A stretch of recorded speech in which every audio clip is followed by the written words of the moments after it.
ભાજપના રાષ્ટ્રીય અધ્યક્ષ નીતિન નવીનનો ગુજરાત પ્રવાસનો ત્રીજો દિવસ આજે પૂર્ણ થયો છે। રાષ્ટ્રીય અધ્યક્ષની વિગત આપતા પાર્ટીના મુખ્ય પ્રવક્તા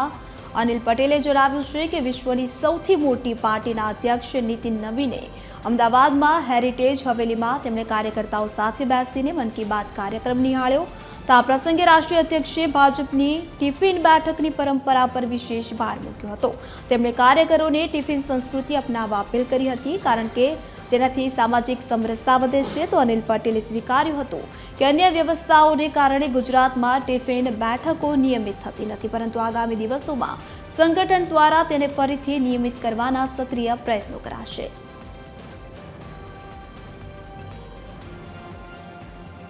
વર્ષોથી ભારતીય જનતા પાર્ટી નહીં ફક્ત ગુજરાત પરંતુ દેશની ભારતીય જનતા પાર્ટીમાં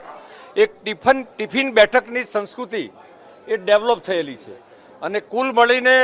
અનેક એવી ટિફિન બેઠકોની એક પ્રકારની સામાજિક સમરસતા,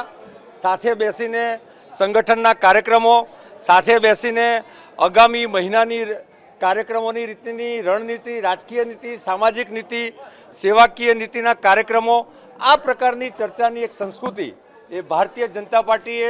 એકમાત્ર રાજકીય પાર્ટી છે કે જેણે આ ડેવલપ કરી છે અને એ સમયાંતરે ગુજરાત અને દેશમાં ચાલતી હતી અને એ ચાલી પણ રહી છે। પરંતુ ક્યાંક ને ક્યાંક કેટલીક વખત ક્યાંક ને ક્યાંક નાનો મોટો કોઈ અન્ય કાર્યક્રમોમાં રોકાણના કારણે આ બેઠકો નિયમિત થાય એ પ્રકારનું માર્ગદર્શન